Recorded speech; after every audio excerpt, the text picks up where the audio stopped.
एकतर काल बातमी आल्यापासून मी जेवायला नाही. माझ्याकडे बोलायची ताकद नाही. जातो मी. लीजिए.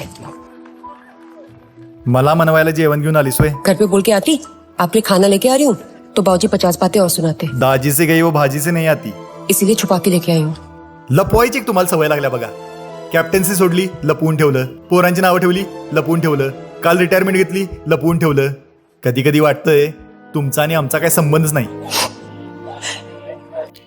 अगं सॉरी ताई, मी चुकून बोलून गेलो. रागाच्या भरात निघालं. एक काम करूया, आपण हा विषय सोडून देऊया.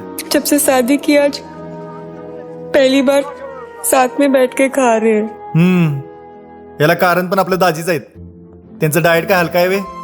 परवा जत्रेत जेवायला आलतात. तांबड्या पांढऱ्याचा वास घेतला आणि पोट भरलं म्हटलं. मी तेच म्हणतोय ताई, 4000चं पाणी, एवढा कडक डाएट, एवढा सगळा फिटनेस, मग कशाला रिटायरमेंट घ्यायची. नको ती प्लेअर खेळत बसल्यात अजून. आणि दाजीसने काय झाले. अरे सॉरी, मी परत विषय काढला. बरं जाता जाता तुला एक आनंदाची बातमी सांगतो.